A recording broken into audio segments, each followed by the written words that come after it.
Bagong taon, bagong simula. At kung gusto mong simulan ng 2025 ng may mataas na sweldo, ito na ang video para sa'yo. Ngayon, pag-usapan natin ang pinakamataas na pasahod na trabaho sa Pilipinas ngayong taon. Sa pag-usbong ng AI at automation, hindi na nakakagulat na karamihan sa mga trabahong ito ay nasa IT industry.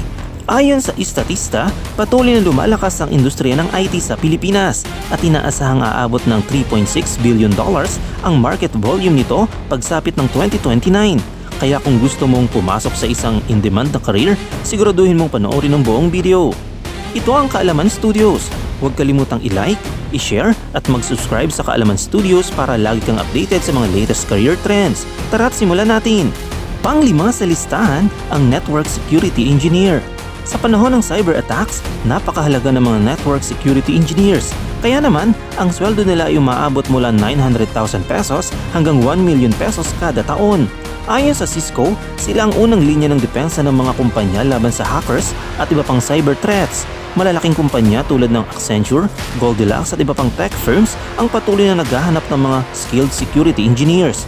Kaya kung mahilig ka sa cybersecurity at gusto mong makatulong sa paglaban sa mga cybercriminals, ito ang tamang career para sa iyo. Sa pang-apat na pwesto, nariyan ang Full Stack Web Developer. Ang Full Stack Web Developer ay isa ring mataas ang sweldo sa Pilipinas na umaabot ng 600,000 pesos hanggang 1.2 million pesos kada taon. Pero ano ang ginagawa nila?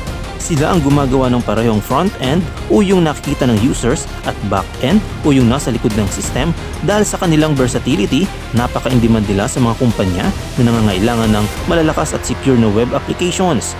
Kaya kung gusto mong maging full-stack developer, dapat marunong ka sa HTML, CSS, JavaScript, Python at DevOps.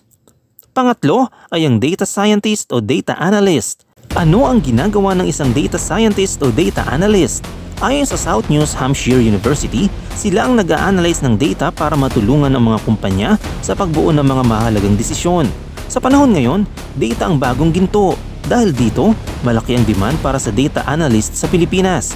Kaya ang sweldo nila ay pumapalo mula 720,000 pesos hanggang 1.2 million pesos kada taon. Kaya kung mahilig ka sa numbers, analytics at problem solving, ito ang career para sa iyo. At sa ating top 2, ang mga software engineer or developers. Ang mga software engineers ay may mga average salary na 750,000 pesos hanggang 1.2 million pesos kada taon. At hindi lang ito tungkol sa simpleng coding. Ang mga software engineers ngayon ay gumagawa ng AI-powered applications, cloud computing solutions at cybersecurity programs.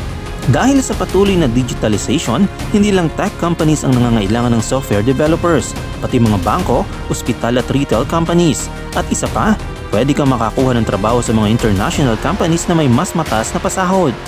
At nangunguna sa listahan, ang DevOps Engineer. Ang DevOps Engineer ang mga pinakamataas na sweldo sa Pilipinas ngayong 2025 na umaabot mula 850,000 hanggang 1.5 million pesos kada taon. Pero ano nga ba ang DevOps Engineer? Ayon sa Microsoft Learn, sila ang nag-aayos ng mga proseso, produkto at tao upang mas mapabilis at mapadali ang software development. Sa madaling salita, sila ang nagko-connect ng development at operations team para sa mas efficient ang trabaho.